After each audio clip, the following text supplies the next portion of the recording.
Hello students, आज हम बात करेंगे चैप्टर 2 के एसिड बेस एंड साल्ट के एक्सरसाइज के क्वेश्चन हैं हमारे, जिसमें हम पहला क्वेश्चन आपको एक्सप्लेन कर रहे हैं। ये क्वेश्चन ये कह रहा है you have been provided the 3 test tube. आपको 3 टेस्ट ट्यूब दी गई हैं। One of them contains distilled water, एक में डिस्टिल्ड वाटर है, and the other 2 contains an acidic solution and a basic solution respectively. If you are given only red litmus paper, और दूसरे में आपको बताया गया एसिडिक सॉल्यूशन और एक बेसिक सॉल्यूशन दिया गया है। How will you identify contents of each test tube. तो आप कैसे टेस्ट आइडेंटिफाई करेंगे कि किस में जो है आपका एसिडिक सॉल्यूशन है, किस में बेसिक सॉल्यूशन है। तो इसके लिए हम क्या करेंगे, देखें प्रोसेस नीचे दिया है, आंसर में एक्सप्लेन किया है। If a colour of red litmus paper gets change to blue, अगर कलर जो है रेड से ब्लू में चेंज हो रहा है, then it is a basic, तो ये बेस हो जाएगा। And if there is no colour change, अगर कलर चेंज नहीं होता है तो then it is either acidic और न्यूट्रल, या तो ये एसिड होगा या फिर ये न्यूट्रल होगा। दस basic solution can easily identified, तो हम इस तरीके से आइडेंटिफाई कर सकते हैं। आगे हमने एक्टिविटी बताया है कि let us mark the 3 test tube A, B and C. A drop of solution A is put on the red litmus paper. अगर एक ड्रॉप आप ए लिटमस पेपर पे डालें तो आप देखेंगे same is required with solution B and C, और B और सी पर भी। तो आप तीनों में कुछ ना कुछ डिफरेंस देखेंगे। तो क्या होता है, if either of them change colour to blue then it is basic. अगर कलर चेंज हो जा रहा है तो ये बेसिक सॉल्यूशन होगा। अगर कलर नहीं चेंज कर रहा है तो क्या होगा, therefore out 3 1 is eliminate. तो इस तरीके से आप तीनों में से एक को आइडेंटिफाई कर सकते हैं। Out of remaining 2 ionic and acidic और न्यूट्रल, या तो वो एसिडिक होगा या फिर क्या होगा, न्यूट्रल होगा। इस तरीके से हम आइडेंटिफाई कर लें। अगला क्वेश्चन हम देखेंगे। इसमें कहा गया है कि why should cured and sour substances not be kept in a brass and copper vessels। इसको जो है कॉपर वेसल्स वगैरह में क्यों नहीं रखते हैं इस तरीके के सॉल्यूशन को।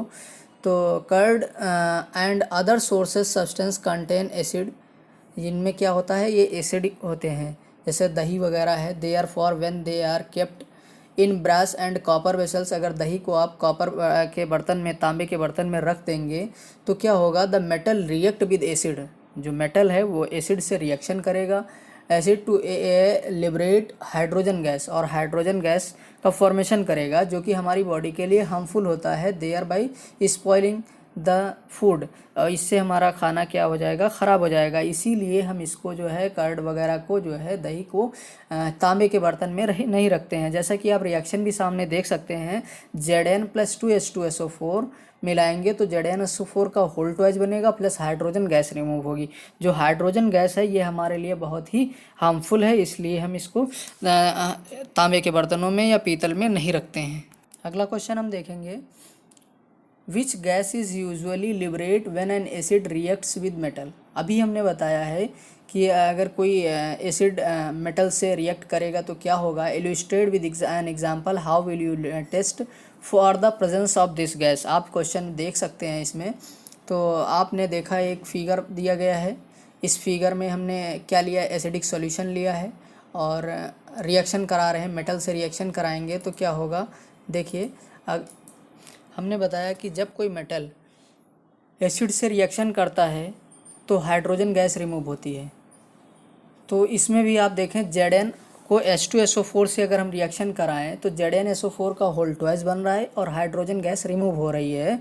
तो ये पॉपअप की आवाज़, मतलब साउंड करते हुए जो है जलती है। अगर इसको आप बर्न करेंगे तो ये पॉपअप की साउंड से बर्न होगी। तो we can test evolved hydrogen gas by its burning with pop-up sound when it is candle is brought near the pop bubbles। मतलब हाइड्रोजन गैस के बबल्स के पास अगर आप कैंडल ले जाएंगे तो ये बर्निंग होगी और साउंड के साथ जलेगी। अगला क्वेश्चन हम देखेंगे, metal compound react with a dilute hydrochlorine acid to produce if sense the gas evolve extinguisher a burning candle. किस तरीके से इसको आइडेंटिफाई करेंगे, तो ये कैल्शियम कार्बोनेट है। इसके लिए रिएक्शन बताई गई, right a balanced chemical reaction.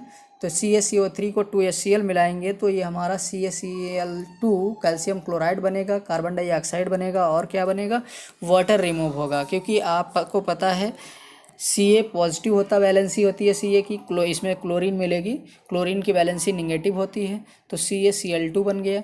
इसी तरीके CO3 में से ऑक्सीजन रिमूव हो जाएगा तो ये हमारा CO2 कार्बन डाइऑक्साइड गैस बन जाएगा और ऑक्सीजन हाइड्रोजन से मिलेगा तो हमारा क्या बनेगा, वाटर बन जाएगा। इस तरीके से हम क्वेश्चन कर लेंगे। उम्मीद है ये क्वेश्चंस आपको समझ में आए हैं। आप अपनी कॉपी में नोट भी कर सकते हैं। Thank you.